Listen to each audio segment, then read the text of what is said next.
श्री शिवाय नमस्तुभ्यम। आज की कथा श्रवण करने से पहले हम सभी शिव शंभु का ध्यान करते हैं। हे कैलाशपति महादेव, हम सब मिलकर आपके चरणों में नतमस्तक होकर प्रार्थना करते हैं कि हमारे जीवन में यदि कोई बाधा या दुख है तो वह इस व्रत की कृपा से मिट जाए और आपका आशीर्वाद इस व्रत कथा को सुनने वाले हर भक्त पर हमेशा ऐसे ही बना रहे। आज सोमवार के पावन दिन सोमवार व्रत की बहुत ही दुर्लभ कथा। पौराणिक कथा के अनुसार किसी नगर में एक साहूकार रहता था। उसके पास धन वैभव की कोई कमी नहीं थी, लेकिन उसके कोई संतान नहीं थी। इस वजह से वो बहुत ही परेशान रहता था। पुत्र प्राप्ति के लिए वह प्रत्येक सोमवार को व्रत रखता था। पूरी श्रद्धा भाव से मंदिर जाकर शिवजी और पार्वती जी की सेवा करता था। इसी प्रकार दिन बीत रहे थे। एक दिन उसकी पूजा अर्चना से प्रसन्न होकर पार्वती जी ने शंकर जी से कहा कि हे प्रभु, आप इस साहूकार की विनती क्यों नहीं सुन रहे हैं? ये आपकी कितनी सेवा करता है, कृपया आप इसे पुत्र धन देकर तृप्त करें। पार्वती जी की बात सुनकर शिव जी ने कहा, हे पार्वती, इस संसार में हर प्राणी को अपने कर्मों का फल भुगतना पड़ता है। इस साहूकार के भाग्य में ये सुख नहीं लिखा है। परंतु पार्वती जी ने हठ पूर्वक साहूकार की भक्ति का मान रखने का आग्रह किया। अब पार्वती जी की बात को मानते हुए शिव जी ने उसकी मनोकामना को पूर्ण करने का निश्चय किया। अब शिव जी ने साहूकार को पुत्र प्राप्ति का वरदान दे तो दिया, परंतु साथ ही ये भी कहा कि उसके पुत्र की आयु 12 वर्ष ही होगी। 12 वर्ष के पश्चात उसकी मृत्यु हो जाएगी। अब इस वार्तालाप को साहूकार सुन रहा था। उसको माता पार्वती व शिवजी की बात सुनकर कोई फर्क ही नहीं पड़ा। ना तो वह दुखी हुआ, ना ही वह प्रसन्न हुआ। वह पहले की भांति ही शिव पूजा में मग्न रहता था। कुछ समय के पश्चात साहूकार को घर में पुत्र रत्न की प्राप्ति हुई। जब वह बालक 11 वर्ष का हुआ तो साहूकार ने उसके मामा को बुलाकर बहुत सारा धन देकर कहा कि तुम इसे काशी विद्या प्राप्त कराने के लिए लेकर जाओ और मार्ग में जहां भी रुकोगे वहां यज्ञ कराते हुए जाना, और जहां यज्ञ कराओ वहां ब्राह्मणों को भोजन व दक्षिणा देते हुए जाना। ऐसा कहकर साधु ने दोनों मामा भांजे को विदा कर दिया। अब मामा भांजे ने साहूकार के कहे अनुसार मार्ग में यज्ञ कराते हुए गए और ब्राह्मणों को भोजन कराते व दक्षिणा देने लगे। काशी की तरफ चल दिए। अब रास्ते में एक नगर पड़ा, जहां नगर के राजा की कन्या का विवाह हो रहा था। लेकिन जिस राजकुमार से उसका विवाह होने वाला था वह एक आंख से काना था। यह बात राजकुमार के पिता ने छुपाने के लिए एक चाल चली।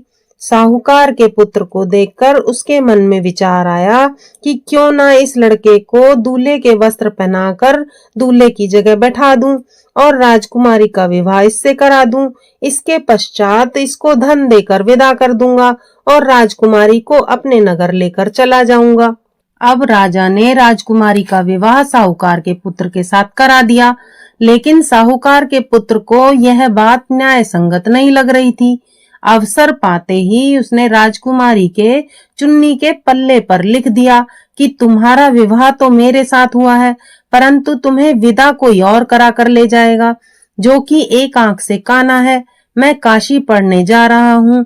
अब राजकुमारी ने जब चुन्नी पर लिखी हुई बातें पढ़ी तो अपने माता पिता को बताई, तो राजा ने अपनी पुत्री को विदा नहीं किया, जिससे बारात वापस चली गई। अब दूसरी ओर मामा भांजे काशी पहुंच गए। वहां जाकर भी वह यज्ञ कराते रहे।